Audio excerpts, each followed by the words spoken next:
अस्सलाम वालेकुम नाजरीन, मैं हूं आपका मेज़बान फारूक नज़र, पाकिस्तानी फ़ैन अपने यूट्यूब चैनल से।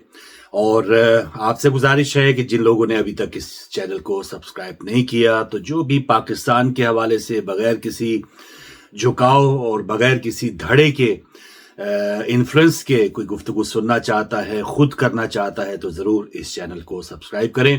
क्योंकि मेरी कोशिश यही होती है कि सिर्फ बोलूं तो पाकिस्तान की खातिर बोलूं और इशू टू इशू जो है उस मामले पे बात हो। कुछ मामलात, एक तो सबसे पहले अफसोसनाक खबर, जैसी टीवी ऑन किया आज ये भी बताता चलूं, मैं मैनचेस्टर यूके से आपसे मुखातिब होता हूं। ओवरसीज पाकिस्तानी किस तरह से पाकिस्तान के बारे में सोचते हैं, उस पर बात होती है। अफसोसनाक खबर ये थी कि अरशद शरीफ शहीद, अभी कुछ ही दिन पहले उनकी बरसी थी, उनकी वालदा जो हैं वो भी क़ज़ा इलाही से वफात पा गई हैं। तो बहुत अफसोस की बात हुई और उनकी सेहत बहुत ख़राब थी। जब हमने कुछ फुटेजेस उनकी देखी थी उनकी शहादत के मौके पे, और फिर एक दो बार हमने उनको अदालत में आते जाते भी देखा, किस कदर दुखी माँ होंगी, किस कदर एक अंदर से सब कुछ ख़त्म हो चुका होगा। 3 साल अपने बेटे की इस तरह से जुदाई के बावजूद वो जिंदा रही, ये भी एक बहुत बड़ी उनकी ताकत थी। लेकिन इंसान के अंदर कुछ सहने की जो ताब होती है, जैसे हम अमूमन सुनते हैं ना कि जख्मों की ताब ना लाकर फलां शख्स जो है वो हलाक हो गया, तो दुखों, तकलीफों, मुजालिम, ये सब चीज़ों की भी एक लिमिट होती है, थ्रेश होल्ड होता है, ताब होती है इंसान के अंदर। और मैं समझता हूँ कि अरशद शरीफ शहीद की वालदा भी वो दुखों और तकलीफों की जो एक भरमार थी, उनकी ताब ना लाकर खालिक हकीकी से जा मिली। और यकीनन वहाँ पे माँ बेटा जो हैं वो अब इकट्ठे हुए होंगे और इंतज़ार कर रहे होंगे। और यकीनन अल्लाह ताला अगर इस दुनिया में उन लोगों को उनकी ढील की वजह से अगर वो बच भी पाए, जिनका हाथ था अरशद शरीफ के कत्ल में, तो आखिरत तो उन्हीं के लिए तैयार हुई होगी। आखिरत में तो अरशद शरीफ का हाथ होगा और उनके गिरेबान होंगे और उनको अजाब से गुजरना पड़ेगा इंशाअल्लाह ताला। तो हम दुआ करते हैं कि अरशद शरीफ शहीद की वालदा के दर्जात बुलंद हो और पीछे जो पसमानदगान हैं अल्लाह ताला उनको सब्र जमील अता फरमाए। ओवरसीज की बात हो रही है तो PIA 5 साल पहले इमरान खान के बहुत से ऐसे वज़रा, बहुत से ऐसे जो हीरे मोती थे, बुज़दार समेत, एक गुलाम सरवर खान जो वजीर हवाबाजी थे, उन्होंने एक अजीब बयान दाग दिया कौमी असम्बली में। और वजह पाकिस्तान में PIA का एक तैयारा क्रैश हुआ था, लेकिन उन्होंने एक ऐसा भोंडा सा एक बयान दागा कि जी PIA में तो बहुत ज्यादा जो पायलट्स हैं उनकी तो डिग्री जाली हैं। अब इससे बड़ा जो नुकसान कह लें या इससे बड़ी दुश्मनी है ये तो तमाम इदारे से, तमाम ओवरसीज पाकिस्तानियों के साथ कि जो उन्होंने की, और उसका नतीजा हम जैसे जो ओवरसीज पाकिस्तानी लाखों करोड़ों में बाहर हैं उनको भुगतना पड़ा। और वो उसके लिए फिर तहकीकात शुरू हो गई। पाकिस्तान की एयरलाइन की तमाम जो फ्लाइट्स थी ओवरसीज, खासतौर पे UK यूरोप में, उनको बंद कर दिया गया। तो बिल आखिर 5 साल के बाद कल जो है वो PIA की flights Islamabad to Manchester, Manchester to Islamabad, उसका आगाज हो गया है। वहां पर बरतानवी जो एम्बेसडर हैं इस्लामाबाद में, उन्होंने उसको सी ऑफ किया उस फ्लाइट को। ख्वाजा आसिफ भी वहां पे मौजूद थे और यहाँ पे भी रिसीव करने वालों की बहुत बड़ी तादाद थी। तो एक बहुत, अगर यकीनन बहुत से लोगों को यह तजर्बा हासिल हुआ होगा कि खज्जल खराबी जिसे कहते हैं ना, कि बहुत ज्यादा अगर पाकिस्तान की डायरेक्ट फ्लाइट आपको 6-7 घंटों में आप आराम से पहुंच जाया करते थे। और मैं भी जब कुछ 17-18 साल पहले यहाँ UK आया तो एयर ब्लू एक प्राइवेट कंपनी थी, उसका भी यहाँ पे आना जाना था और उसके जरिए पाकिस्तान से पहली बार मैं आया मैनचेस्टर में। लेकिन बाद में जब आना जाना हुआ तो पहले कभी दुबई रुको, कभी दोहा रुको, कभी कहीं रुको, और ज्यादा वहां पे स्टे है। और खुदा न खास्ता अगर किसी को कोई इमरजेंसी है, कोई माजूर हैं और बूढ़े हैं, बच्चे हैं, उनके लिए तो एक अजाब से कम नहीं होता था। तो ये एक सीधी एक PIA की जो फ्लाइट है ये भी एक नेमत से कम नहीं है। अब गुजारिश यही है कि खुदारा कोई जो ऐसी हरकत हैं जो हमने पास्ट में देखी हैं, वो जो कमियां हमने देखी हैं, उम्मीद है कि अब ये कमियां हमारे इस कम से कम ये जो रूट है इसमें नहीं होंगी।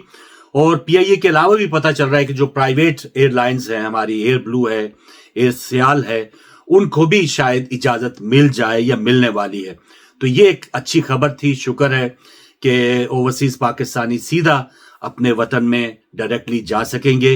ये एक अलग वीलॉग हम बनाएंगे किसी दिन कि जो ओवरसीज पाकिस्तानी जो बेचारे वहां पे जाते भी हैं, अब तो वो जमाना गया कि छुट्टियां मनाने के लिए लोग या बच्चे वहां पे चले जाएं। ओवरसीज के बच्चों का अगवा हो गया, ओवरसीज के लुटने लुटाने का सिलसिला एयरपोर्ट के ऊपर ही शुरू हो जाना, ये भी एक मामूल की बात हो चुकी है।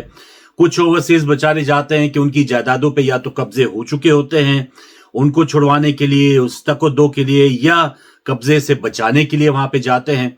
तो ये बहुत से एक ऐसे हालात हैं जिनकी वजह से ओवरसीज को अचानक जाना पड़ता और यहां से छुट्टी लेना बड़ी मुश्किल होती है। ये एक अलग करके किसी दिन उस पर वीलॉग करूंगा। लेकिन चलें, एक खुदा करके डायरेक्ट फ्लाइट्स का जो एक बंदोबस्त है वो तो हुआ है। अब उम्मीद है उसकी जो टिकट्स हैं, उसके जो अखराजात हैं, वो जरूर कम से कम रखे जाएंगे। सुहेल आफरीदी बिलाखिर जी वजीर आला खैबर पख्तूनख्वा बन गए और उन्होंने 3-4 जगहों पे खैबर पख्तूनख्वा और खास तौर पे कबायली इलाकों में जलसे किए हैं, खिताब किए हैं और बड़ी उनकी गरज चमक जो है वो नजर आ रही है। और उन्होंने आज DGISPR साहब को भी सीधा ललकारा कि एक शख्स आया था पेशावर में, उसने मेरे खिलाफ बातें की थी। और ये वाकई इस चीज का अब DGISPR साहब को शायद, या परवेज रशीद, इवन बहुत से ऐसे लोग थे कि जिन्होंने वो जो जमहूरियत के, चले DGISPR साहब का तो जमहूरियत से कोई वास्ता नहीं है, लेकिन परवेज रशीद या जो हुकूमती स्पोक्समैन थे, उन्होंने उनको दहशतगर्द करार दिया। तो ये खुद एक दावत दी गई और फिर इस दावत के ऊपर मजीद एक समझें कि एक और कील नस्ब किया गया, लगा दिया गया कि जब उनको अभी तक इमरान खान से मुलाकात नहीं करने दी जा रही। तो ये एक इश्तियाल दिलाने वाली बात है, जानबूझकर ये मुश्तल करने वाली बात है और वो मुश्तल हो भी रहे हैं। पहले उन्होंने गाड़ियां वापस कर दी, फिर उससे पहले उस इजलास में जाना मुनासिब नहीं समझा। गो के हमने उस पर अपनी राय दी कि जरूर उनके सामने बैठ के अपने जो भी मसाइल थे उस पर बात करनी चाहिए थी, लेकिन ये उनका अपना तरीकाकार है, वो आजाद हैं, अपनी बात या अपना अमल जो है वो किसी तरीके से भी वो उसको अपना सकते हैं। लेकिन सुहेल आफरीदी जो है, अब जैसे जैसे नवंबर नजदीक आ रहा है, बहुत से लोगों का वो एक आज जलसे में ये भी कहना था कि डी चौक की आवाजें भी आ रही थी कि वो दोबारा वहां पर आना चाह रहे हैं। तो ये सारी चीजें वफाक को जरूर कमजोर करने की बात है, जहां पर हम अब अफगानिस्तान के हवाले से अब तुर्की में जो मुज़ाकरात हैं उस बारे में ख्वाजा आसिफ ने कहा है कि अगर मुज़ाकरात नाकाम होते तो ये खुली जंग होगी। तो ये भी पाकिस्तान के लिए एक चैलेंज होगा। आए रोज सरहद के ऊपर हमारे जवान शहीद हो रहे हैं, सिविलियन शहीद हो रहे हैं।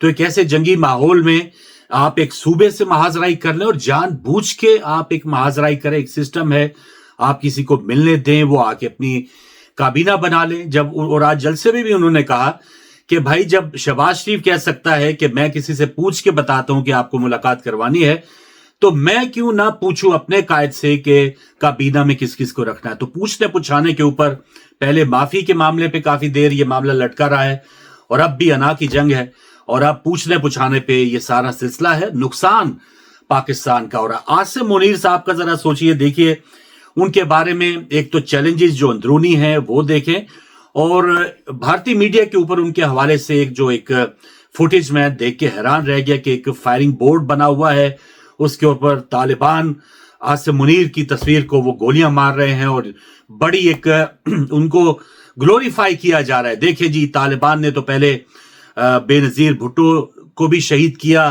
फिर मलाला यूसुफजई को भी तालिबान ने निशाना बनाया और बहुत से वहां पे अभी तक जो दहशतगर्दी के वाकयात हैं उसमें मुलव्वस हैं। अब जो टारगेट हैं वो मुनीर हैं, आर्मी चीफ मुनीर। तो ये इतना बड़ा एक उनका प्रोग्राम देख के हैरान हुआ, लेकिन ये जरूर एहसास हुआ कि पाकिस्तान के जो दुश्मन हैं या आसिम मुनीर साहब के जो दुश्मन हैं वो किस कदर उनके खिलाफ हैं। लेकिन हमें, हमारी मजबूरी या हमें एक ख्वाहिश कि आसिम मुनीर साहब सिर्फ फोकस करें अपनी जो ड्यूटी आइन के अंदर लिखी है یہ تو ہم کہتے ہی رہیں گے، لیکن جو بیرونی اور اندرونی دشمن ہیں ان سے کس طرح سے نمٹنا ہے، یہ ایک مل بیٹھ کے، جیسے اب وہ کہا گیا کہ نیشنل ایکشن پلان جب بنایا گیا 2014 میں اس پہ عمل نہیں ہوا، یہ وجہ ہے کہ دہشت گردی. تو آج بھی نیشنل ایکشن پلان جو ہے وہ اس کو یا تو رینیو کیا جائے، دوبارہ تمام جو سٹیک ہولڈرز ہیں وہ وہاں پہ بیٹھیں اور اس پہ بات کریں، تبھی ہے تاکہ ہم اندرونی اور بیرونی طور پہ محفوظ رہ سکیں. انوار الحق صاحب آزاد کشمیر کے وزیر اعظم، اور ان کے اس ٹینور میں جو اب ان کی اسمبلی بنی تھی، چوتھے وزیر اعظم ہوں گے جو ان کے تبدیلی کی باتیں ہو رہی ہیں. اس سے پہلے 3 وزیر اعظم چینج ہو چکے. انوار الحق کے بارے میں جو سیاسی سوداگر ہیں ان کی پھر بیٹھکیں شروع ہو گئی ہیں. پتہ چلا ہے کہ آصف زرداری صاحب کی قیادت میں یہ فیصلہ ہو گیا کہ ان کے خلاف عدم اعتماد لایا جائے گا. نون لیگ بھی ان کے اندر برابر کی شریک ہیں. اور اب کون نئے وزیر اعظم آتے ہیں اور کس طرح آتے ہیں، وہ یہ کیا خدمات سر انجام دیں گے. ابھی پچھلے دنوں ہم نے دیکھ لیا کہ کیا روٹس ہیں. عوامی ایکشن کمیٹی نے بتا دیا سب کے اوپر. یہ تو انوار الحق کیا عدم اعتماد ان کے اوپر لایا جائے گا، اس پورے سسٹم پہ عدم اعتماد آزاد کشمیر کی عوام لا چکی ہے. اور ابھی صرف 8-9 مہینے اس اسمبلی کے ٹائم کے پورے ہونے میں رہ گئے تھے. اب 8 مہینے کے لیے کون آئے گا، یا وہ بچی کچی اگر پلیٹ میں جیسے ہوتا ہے نا کہ اگر کوئی کھانے کی چیز بچی بھی ہے تو اس کو کھانے کے لیے کون آئے گا. تو یہ ایک انتہائی نیچ حرکت ہے. بجائے کہ ان حالات میں وہاں پر نئے الیکشن کا اعلان کر دیا جائے اور شفاف الیکشن ہو، وہاں کی عوامی ایکشن کمیٹی بھی اس میں حصہ لے، اور یہاں سے بھی جماعت، ویسے تو اصولاً یہ ہونا چاہیے پاکستان کی کسی جماعت کو وہاں پر الیکشن میں حصہ لینے کی اجازت ہی نہیں ہونی چاہیے، کہ وہاں یہاں کی سیاست وہاں پہ لے کے جانا. یہی وجہ ہے کہ وہاں کے جو مسائل ہیں وہ وہیں کے وہی رہتے ہیں، اور وہاں کی جو چند مٹھی بھر جو لیڈرشپ ہے وہ یہی چاہتی ہے کہ چلیں اسلام آباد اور پنڈی والوں کو خوش کر دیں اور وہاں پہ ہم اپنی حکومت یا جاگیر قائم کر لیں. تو یہ تو 70-80 سالوں سے ہم نے دیکھ لیا، عوام اس سے بالکل ناخوش ہیں. تو بہرحال یہ 7-8 مہینوں کے لیے اب یہ بندر پاٹ، یہ سیاسی کٹ، یہ سیاسی جو منڈیاں لگیں گی، یہ انتہائی افسوسناک ہیں. لیکن ایک حوصلہ افزا بات یہ ہے کہ عوام وہاں کی جاگ چکی ہے. چلے 8 مہینے کوئی اپنا جو ہے وہ منہ کالا کرنے کے لیے آنا بھی چاہتا ہے تو آ جائے، لیکن جب بھی الیکشن ہوں گے امید ہے کہ بڑھ چڑھ کے ایسے عناصر کو وہاں کی عوام شکست دیں گے. ایک آخری ایشو، عدیل اکبر جو ایس پی اسلام آباد، انہوں نے خودکشی کی. تو بہت ہی افسوس کی خبر تھی. اتنے بڑے اہم افسر، ان کی فوٹیجز میں دیکھ رہا تھا کہ ان کی جو تعیناتی ہے، پہلے بلوچستان جیسے حساس علاقے میں انہوں نے ٹف جاب کی تھی، اور پھر کچھ عرصے کے لیے آزاد کشمیر بھی گئے، اور اسلام آباد میں بھی جو مختلف سرگرمیاں ہوتی ہیں ان میں انہوں نے اپنی بہت ہی جانفشانی کے ساتھ ڈیوٹی سر انجام دیتے رہے. لیکن کیا وجوہات ہیں؟ کچھ لوگ کہہ رہے ہیں کہ جی انہوں نے چھٹی کی درخواست مانگی تھی، چھٹی نہیں دی گئی، اور چھٹی کے بارے میں اب یہ پتا چل رہا ہے کہ اب ان کی چھٹی جا کے محکمے کا حال دیکھیں کہ ان کی چھٹی کی جو اجازت ہے اس کا نوٹیفیکیشن اب جاری کیا گیا ہے جب وہ اس دنیا سے بھی جا چکے ہیں. لیکن سب سے اہم میسج میں یہ دینا چاہتا ہوں کہ یقیناً کوئی اب یہ جو ڈپریشن ہے، یہ جو پریشانی ہے، انگزائٹی، ڈپریشن اور ٹینشن، یہ آپ کو کسی وجہ سے بھی ہو سکتی ہیں. گھریلو حالات آپ کے ایسے ہو سکتے ہیں، آپ نے بہت مختلف چیزیں دیکھی ہوں گی. بھوک افلاس کی وجہ سے ماں اپنے بچوں سمیت جو ہے وہ نہر میں کود گئی، یا والد نے اپنے بچوں سمیت جو ہے خود کو گولی مار لی. یہ انتہائی بہت ہی افسوس کی بات ہے، اور اس سے میں سمجھتا ہوں کہ اس نہج تک پہنچنے سے پہلے اگر آپ مسلمان ہیں تو یہ جو خودکشی ہے ویسے ہی کفر ہے، ناحق ہے. آپ اپنی جان جو اللہ تعالیٰ کی سب سے عظیم نعمت ہے وہ اپنے ہاتھ سے نہیں لے سکتے. تو مایوس نہیں ہونا، مایوسی اسی وجہ سے کفر قرار دی گئی ہے. ان کے کیا حالات تھے، جو بھی ان کو اگر چھٹی نہیں ملی وہ زیادہ سے زیادہ چلے محکمے سے ریزائن کرتے، وقتی طور پہ وہ نہ جاتے چھٹی کے باوجود، لیکن اپنی زندگی سے ہی ریزائن دے دینا ایک چند لمحوں کے لیے. اگر ان کے اوپر یہ غصہ آیا بھی ہے تو انسان کے اندر یہ طاقت ضرور ہونی چاہیے. اور اگر یقیناً انسان جو مختلف بیماریاں ہوتی ہیں اس وجہ سے آپ کے اندر مختلف سٹیپ اٹھانے کے لیے آپ کو मेडिकली कुछ हेल्प की जरूरत होती है। तो डिप्रेशन है तो वो डॉक्टर के पास सुना है, वो गए भी थे, तो डॉक्टर्स से जरूर राय लेनी चाहिए, उनसे तजावीज हेल्प लेनी चाहिए। मुझे भी जब ये यहाँ पे जब ओल्ड ट्रैफर्ड मैनचेस्टर में मुझसे ये वाकया पेश आया तो मुझे बहुत अफसोस भी हुआ, और मैं वैसे तो वो इंटरव्यूज वगैरह शुरू हो गए, लेकिन बाद में मुझे बड़ी एक टेंशन सी हुई कि यार मैंने कोई जुर्म तो नहीं किया था। इस वजह से मैं यहाँ पर अपने जीपी या डॉक्टर के पास गया और उन्होंने मेरी अच्छी खासी जो है वो ब्रीफिंग दी या मुझे गाइड किया कि भाई इसमें आपको घबराने की कोई बात नहीं है, इसमें आप इस तरह से अपनी जो एक टॉकिंग जो एक थेरेपी है, आप किसी के साथ मिलें, वो आपको सही तरह से गाइड करेगा कि आपका जो एक गम या गुस्सा है उसको नीचे लाने में वो आपकी मदद करेगा। और वो मैंने ऐसे किया और ये हमेशा होना चाहिए। और पाकिस्तान में तो हमारे जो बुजुर्ग हैं, हमारे जो जॉइंट फैमिली सिस्टम है, या अगर शादीशुदा है, वो एसपी साहब का बताया जा रहा है कि 4 साल उनकी बेटी थी।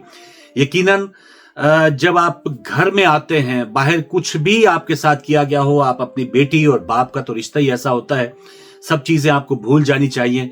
तो इस इंतहाई आपने जो कदम उठाया, आपको उस बेटी का चेहरा जरूर याद रखना चाहिए था कि जो आपकी मुंतजिर होगी, और आपने किसी दफ्तरी इशू की वजह से अपनी जान ले ली। यहाँ पे तो कोई आपको बेरोजगारी का कोई इशू नहीं था या कोई भी चले, यकीनन इसमें मेडिकली जरूर रीजन होगा, लेकिन फिर भी इतना भी एक मेडिकली ऐसा रीजन नहीं होना चाहिए कि मुसलमान होते हुए, अल्लाह पे ईमान रखते हुए भी आप इस नहज तक पहुंच जाए कि आप अपनी जान ही ले लें। तो ये सरासर उन्होंने अपने साथ भी ज्यादती की, अपनी सारी फैमिली के साथ ज्यादती की, लेकिन रहते जो दुनिया है उनके लिए उन्होंने एक मैसेज छोड़ दिया है कि भाइयों, कोई भी चैलेंज हो उसमें मायूस नहीं होना। मेडिकली अगर आप महसूस कर रहे हैं कि नहीं मैं जो है वो कमजोर पड़ता जा रहा हूं, तो जरूर जैसे दीगर बीमारियों के लिए हम अपना इलाज करवाते हैं, तो पूरा अपना इलाज जो है वो किसी माहिर नफ्सियात से, डॉक्टर से दवाइयों के साथ कर लें या काउंसलिंग के साथ कर लें, तो ये जरूर करना चाहिए।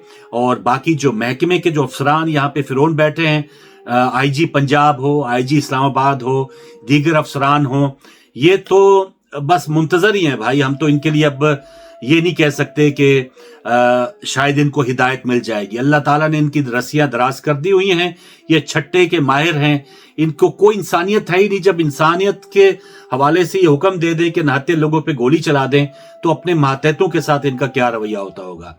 तो ये इनसे तो कोई रहम की या इनसे कोई इंसानियत की तो हमें कोई उम्मीद है ही नहीं, इनको तो अल्लाह ही पूछ लेगा।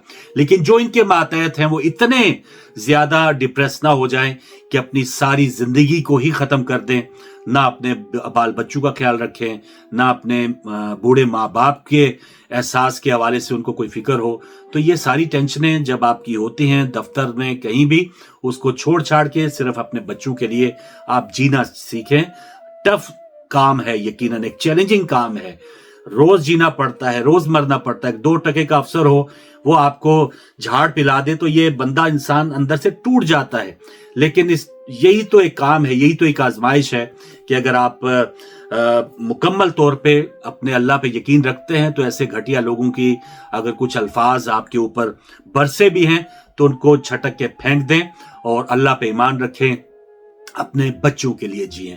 तो ये आज का मैसेज था, कुछ अपडेट्स थी। इंशाल्लाह फिर नए व्लॉग में मुलाकात होगी। इजाजत दीजिए, खुदा हाफिज।